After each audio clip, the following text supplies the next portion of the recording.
This week, we welcome guest host Doug White to the show to help discuss public cloud visibility, new deceptions, new certifications, cloud-based web application scanning features, context-aware data loss prevention, building a SOC, and network security policy management. Our topic for discussion today is how to handle public breach disclosure. All that and more on this episode of Enterprise Security Weekly. This is Security Weekly, for security professionals, by security professionals. Broadcasting live from G-Unit Studios in Rhode Island, it's the show where we talk security vendors and aren't afraid to name names. It's Enterprise Security Weekly. Cracked the field. I had to do that to the door, and then once the wind caught it, I flew outside the door. I call that a programmer's workout. Yes, that is a programmer's workout. I was at RSA. I got out. I have seen things. I've seen horrible things. Pony Express. Check out their line of penetration testing devices, including the Pwn Pad, Pwn Phone, and Pwn Pro. For enterprises, there's Pwn Pulse, providing continuous visibility into wired, Wi-Fi, and Bluetooth spectrums across all physical locations, including remote sites and branch offices. For all those hard-to-reach places, there's Pony Express. Visit them on the web at ponyexpress.com. In order to deliver the maximum degree of privacy, personal data must be protected without action from an individual. In fact, this requirement is defined in the General Data Protection Regulation, also known as GDPR. What if you could reliably and efficiently build privacy into your information security programs by default? StealthBits Technologies provides solutions that allow data to be collected and used in a manner that achieves GDPR compliance. Privacy by design and by default is not just a GDPR requirement, it's the foundation of StealthBits Technologies. Visit stealthbits.com to learn more today. Gain control of cyber risk with Tenable.io, the first vulnerability management platform built for today's elastic assets like cloud, containers, and web apps. Discover a fresh, asset-based approach that prioritizes vulnerabilities while seamlessly integrating into your environment. And improve ROI with the first elastic licensing approach based on assets, not IP addresses. Tenable.io delivers the data and context you need to secure your elastic attack surface. Start your free Tenable.io trial today by visiting Tenable.io. Welcome to Enterprise Security Weekly, episode 39 for April 7th, 2017. I'm your host, Paul Asadorian, coming at you live from Rhode Island on the lines via Skype, also in Rhode Island, stepping inside the room. Dr. Doom, prepare for the boom. Bam! It's Dr. Doug White. What's going on, Doug? Oh! Heard my name.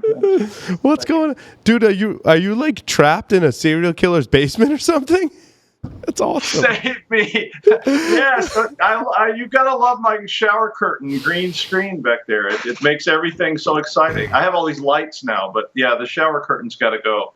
But I'm waiting for mildew to grow in a really interesting pattern that defines the universe or something. We'll green screen some waterfalls and unicorns and stuff in the back. Well, yeah. Or something. Well, the guys, they could green screen something in really cool, porn or something. Probably knowing our staff. Yeah. Yeah. That's what's gonna bleed over is behind the green door. The dated porn reference. So I want to just a quick announcement. I want to talk about the 10th anniversary edition of Source Boston being held this April, including training sessions on April 24th through the 25th and conference talks on April 26th through the 27th. Register now because it's going to get more expensive. So early bird discounts end very soon, I believe this week. So featuring awesome speakers, of course, from the security community. I'll be there speaking as well.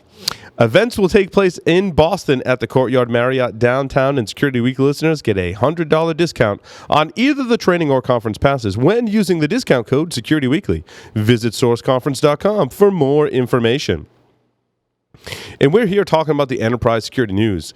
Now, Doug, I did just get back from InfoSec World 2017. I mentioned some stuff briefly on some other shows. Actually, on Startup Security Weekly, we talked a little more in depth about our experiences there. It was a great show. And speaking of conferences, Security Weekly will be at a number of conferences this year. And next, actually, is already at least one conference booked for next year as well. So you'll hear more about those as we go on. We have an all-new conference strategy that is starting now.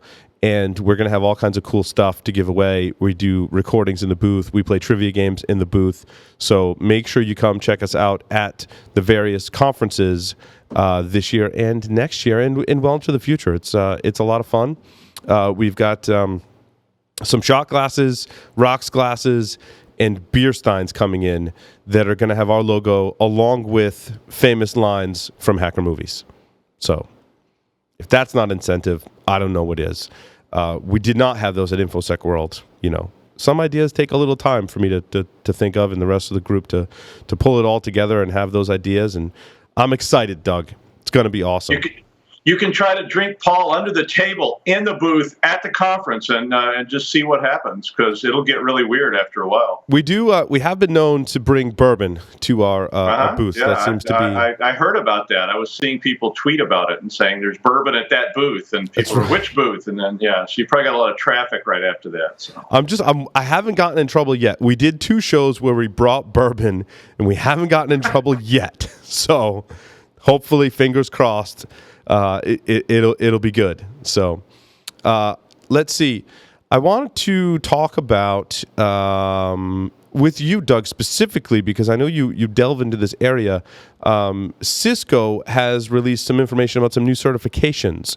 Have you heard about these new certifications, Doug?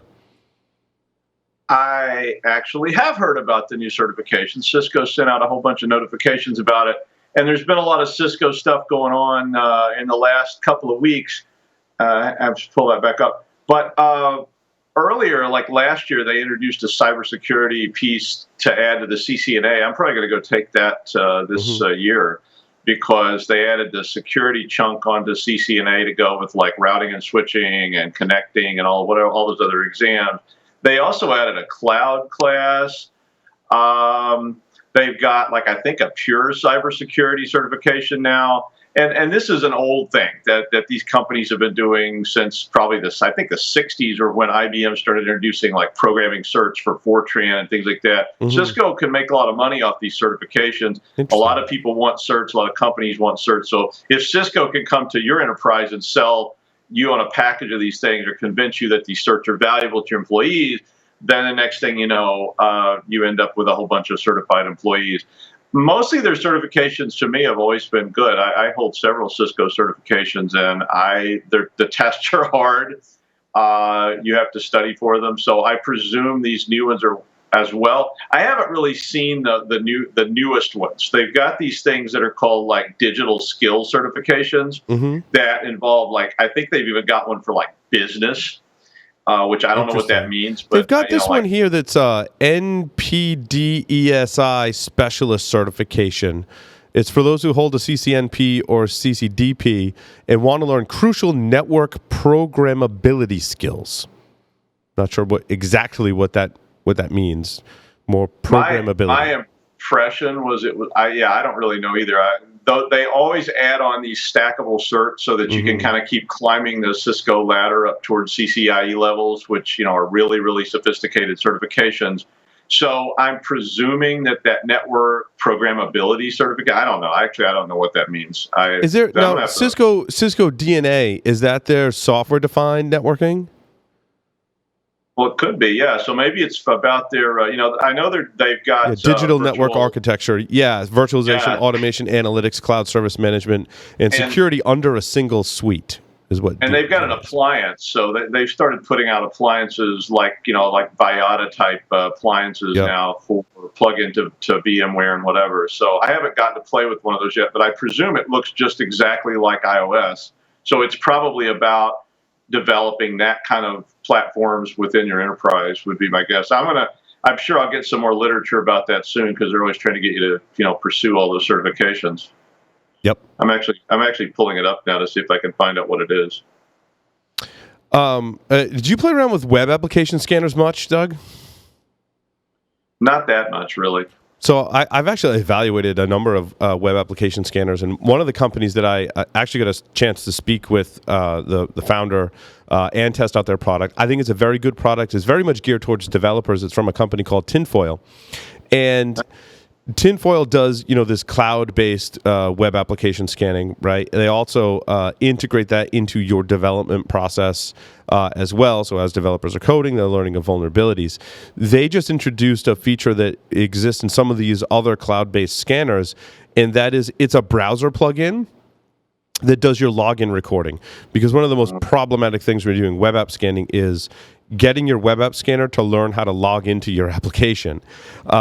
And I think it was Detectify had this feature as well. They had a Chrome plugin. Tinfoil now has this too. So basically, it's really simple, right? And I like this because developers now can just integrate this into their workflow, whereas with some other solutions, you have to write custom code and do custom configuration just to get your app scanner to log into your application.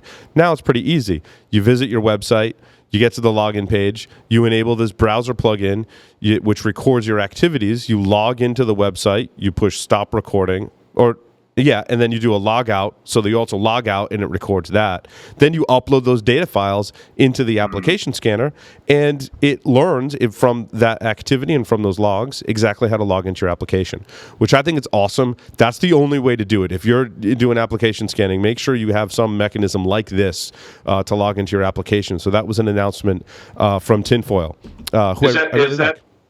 So is that just like a script capture type device? So it's watching what you do to get into the app and then documents that. So you have a developer sit down and they actually log into the application the way it's supposed to be done, and then it captures that whole structure, or is it actually documenting violations when people try to log in? No, so it's capturing the login process. Okay, so it's like a script keystroke capture kind of thing, like an old. Well, I mean, I know it's different. There's an open source one. Like this old. I'm just thinking of things that it would be like. So yeah, that makes sense. I mean, I would hate to try to code stuff like that. I've coded some things, and those are always a pain. Yeah, and every application is different, so it makes it problematic. Yeah. There's an open source one that lets you do this too. I find it doesn't work as well, and the name escapes me at the moment, but it doesn't work as well as some of the commercial ones. So, building a security operations center. Have you consulted with companies on building a SOC and stuff like that, Doug?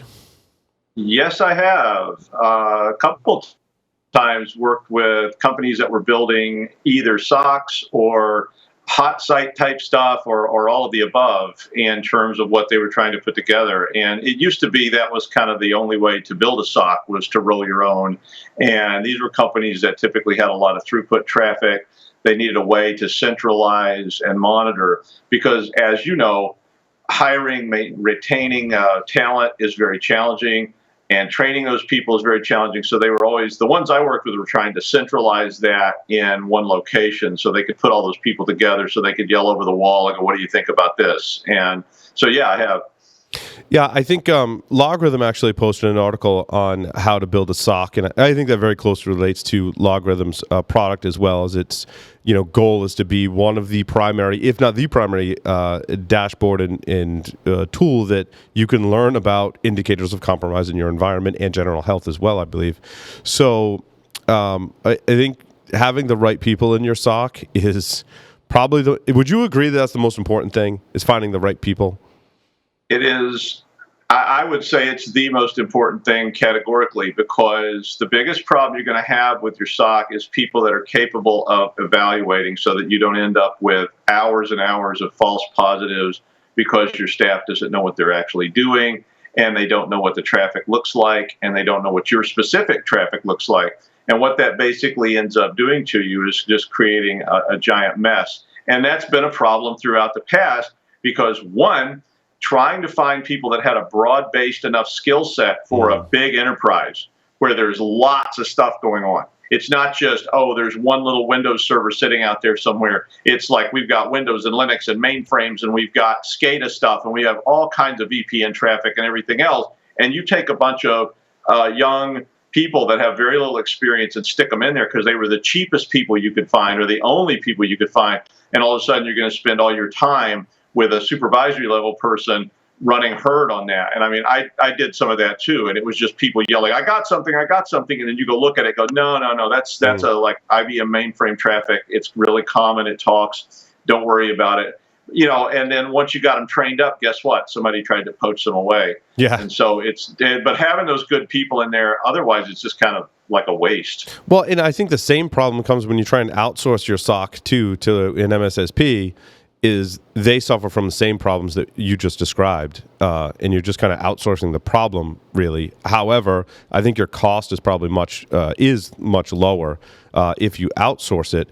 But I don't know. Well, certainly one of our good friends at Roger Williams, and I won't say their name, but they don't sponsor a show, but they've made book on outsourced SOCs, and I've always been a fan of this. It was a precursor to cloud-based stuff, but I like the idea of outsourcing because it makes that service available to more people.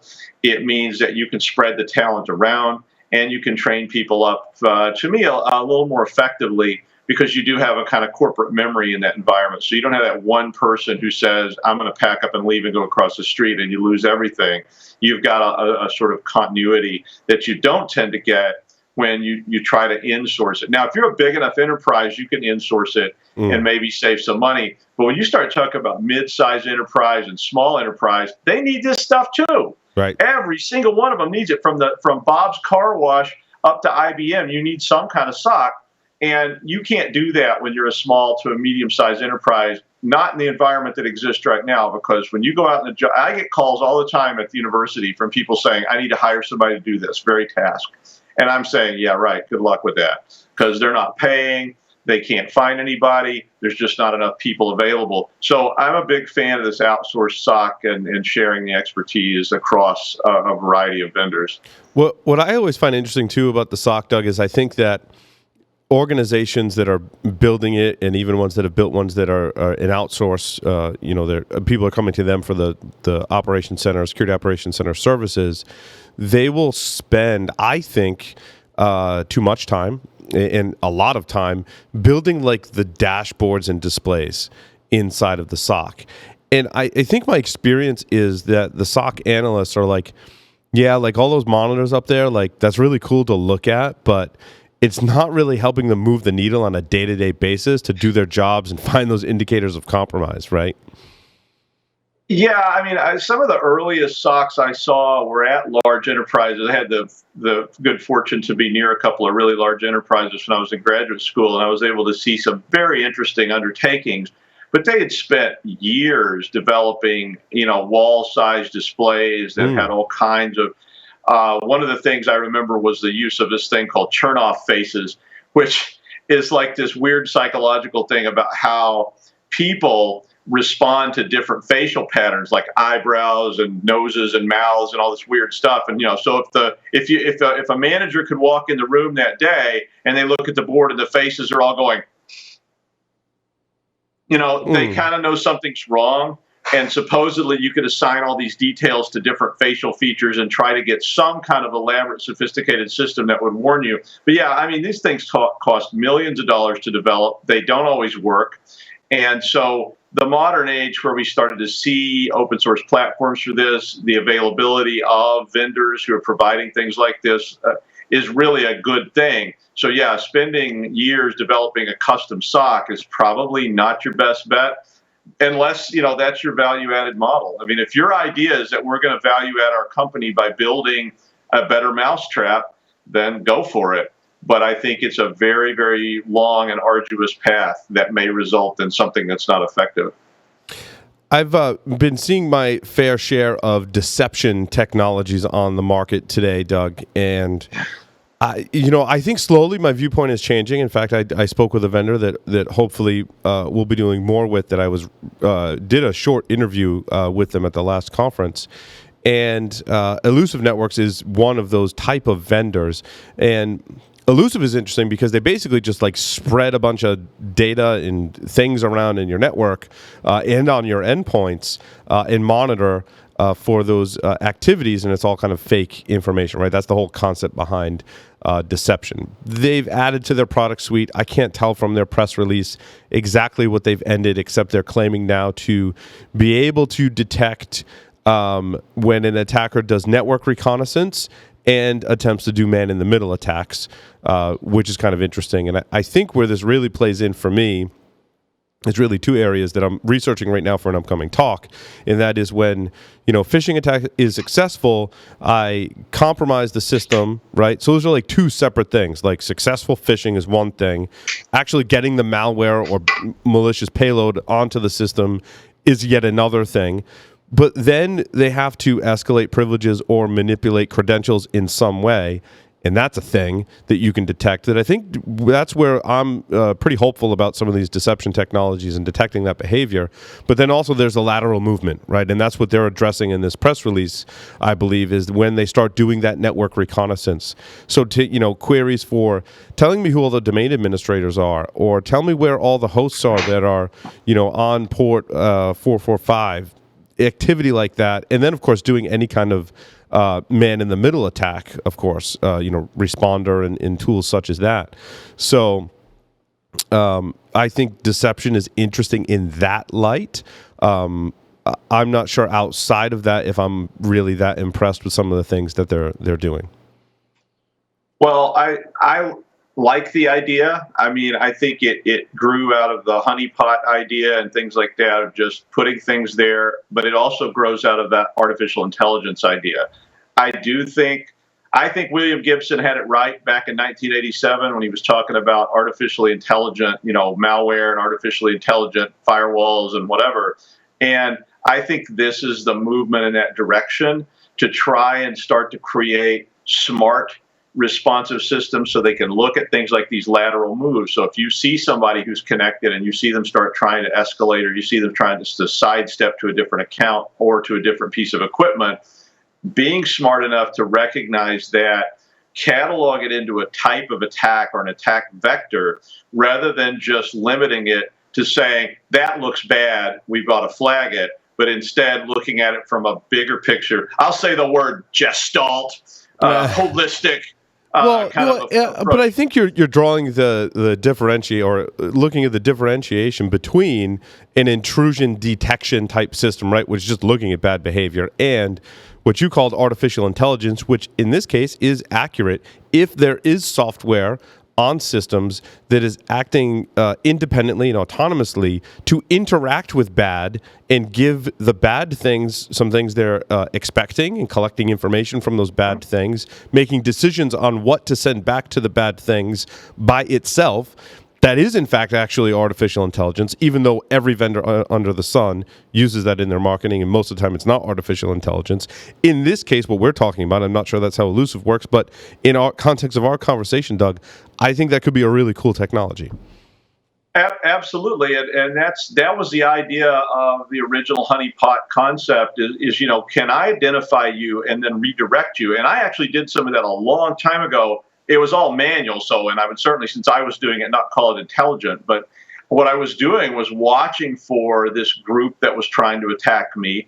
And when I saw them behaving that way, I actually went in and I built redirects to deflect their packets off to honeypots that looked very much like the thing they thought they were attacking, just to distract them. So while I had a chance to cut it, would send me an alert and I could cut them out. So if the AI is smart enough to do that, or even a smarter AI is one that can look at that attack, evolve from it, and then develop some kind of honeypot solution to attack it. Right. So on the fly. And that's where you start to get really crazy, wild stuff that now the attackers have to build artificially intelligent attack modules. And now you're back to William Gibson in 1987, because that's exactly what he was doing. So go Dixie Flatline. Yeah, there was an interesting interview that wasn't security related, but talked about bots in general. I wish I had a little more context around it. It was the TWIET, it's like This Week in Enterprise Tech, and the host was the father, the Padre guy. I've talked to him on Twitter before. He's great. He listens to this show, so he's probably mad at me because I blanked on his name right now. I apologize for that. But they did a great interview with someone whose company was creating bots, right? And he asked some very intelligent questions, and he's like, well, what if there's a bad bot that goes in there, and then, do we create good bots to defeat the bad bots? And then how do the bad bots and it's just all about these artificial intelligent bots kind of fighting with each other. I thought the person he was interviewing, there were some issues I had with his answers. Some of them weren't very good at all in a security context. He was basically, oh yeah, like, it'll work it out, and bots will just, like trust each other, and we'll have this concept of a trusted bot. I'm like, yeah, no, like we have that. It's like SSL and certificates, and it's a hot mess. So I am not confident that there will be a degree of certainty with respects to trust between bots and bots that maybe have sensitive information. You can trust that because of some. Example he gave was, websites that have the thought, like verified by VeriSign, verified by thought, like bots will have this stamp, and I can trust that bot because they've been verified. The problem with that is if I discover a vulnerability that is not being verified by that company, I can then easily identify all of the bots that have been so-called verified, but I know they're missing this one thing. I can exploit that, and I can exploit that at scale because the bots are telling me, oh yeah, I'm verified by XYZ Corporation. I know XYZ Corporation doesn't check for this vulnerability. Now I've just owned all of the bots. Well, I had to do a speech about this a long time ago, and I compared all this to the immune system of a human body, and that's what you're talking about too. And the immune system works pretty well. You've got white cells. When you have invaders, white cells are created to attack those. So this, again, William Gibson. And now, basically, that's what you're talking about. So you've got good bots. They see something they think is a bad bot, and they attack it. The problem is exactly what you're talking about. One, if there's a vulnerability, trust is all shot to hell. Secondly, sometimes good bots are going to go after good things, like when people have organ transplants and things like that. And sometimes good bots are not going to recognize bad bots for exactly what they are, and the patient dies. Yep. It happens. So I think then it starts to turn into a war of scale. So, we say, how much money should we spend on medical research? Well, we spend enough to keep everybody sort of satisfied, except those poor people that fell into that, the tail out there, the third standard distribution. So I think with bots, you have the same problem. So if the bots get smart enough, we trust them. When there's a vulnerability, you're going to get hosed, and a few people are going to die. And that's, life is hard, and the bots will all fight it out somewhere life in is the hard. ether space. Life is hard as a bot. It was Father Robert Ballecer from This Week in Enterprise Tech. And if you like listening to this show, I do highly recommend This Week in Enterprise Tech because it's about enterprise tech, not security focused like this show. So it's a great balance. Great show. So, what else do we want to talk about? There's some. Oh, I know what I want to talk about. Network security policy management. I was just discussing this topic. Of course, we have vendors such as Firemon and Tufin, and some of the newer vendors like Red Seal and AlgoSec, and I'm probably missing a couple in there. Skybox is one as well. Basically, I feel like there's a core group of them. I think Firemon being the one that started as basically helping people manage their firewall rules. And that, I believe to this day, is absolutely still important. And I think it can help you save time. Doug, have you looked at some of these like mass scale analytics platforms for looking at firewall rules? So basically the problem statement is like, I'm a firewall engineer. I've got 200 firewalls. Yes, I have a team of security and network people, but no one understands the firewall like I do. So when we want to make a rule change, Paul has to go analyze the potential repercussions of this firewall change against all of the different scenarios. That takes me a long time, and there's a firewall review board. And then like a week later, we can actually make this firewall rule change. What these vendors such as Tufin are doing is looking at all of the data and analytics from your firewalls and giving you that picture so you can basically plot out and say, okay, if I change this rule, like what does that change? Does it open up risk? Does it open up ports? Like what does it expose? And it gives you that answer instantly and hence saves you time. Well, I certainly think if you have a product, I've looked at some of this kind of stuff. These have been issues since the beginning of shared networking. Certainly, every one of us wishes we had smart firewall response. That's something I've wished I had for a long time. I've looked at trying to write scripts. I've looked at trying to write apps and things. And now, obviously, vendors are coming around to try and develop this. The idea is, again, kind of back to the immune system, which is, can you develop rules on the fly, put them in place either permanently or temporarily based on behavior that is going on? The problem with that is just Well, to me, there's two problems with this kind of system. One of the problems is the system smart enough? Can it actually detect not only what it needs to defend against, but to then go into this rule set like you're talking about and do that kind of analytic where it can sit down and say, what will be the impact enterprise-wide of rolling this rule out? And the second one, obviously, is just straight up exploitation of these very algorithms. You put a smart algorithm in place, somebody's going to go out there and try to find a way to tweak it and try to send things to it to cause it to create shutdowns and mass panic. We used to have this robot when I worked at DoD in the lab, and everybody played this game with the robot because it would sense things in front of it. It followed this path and delivered the mail. And people would try to hang objects from strings to get the robot to back itself into unusual places. And that's that kind of attack on an AI firewall, is can you get that AI firewall to start throwing rules up that are going to dramatically affect the enterprise? So now you get into waiting. Okay, so how much risk is too much risk? When do I put the rule in place? And that's really the problem with all these kind of systems, is they're not really artificially intelligent. They're just smart. And that doesn't mean that humans... I love that. That is such a prolific statement. I love it.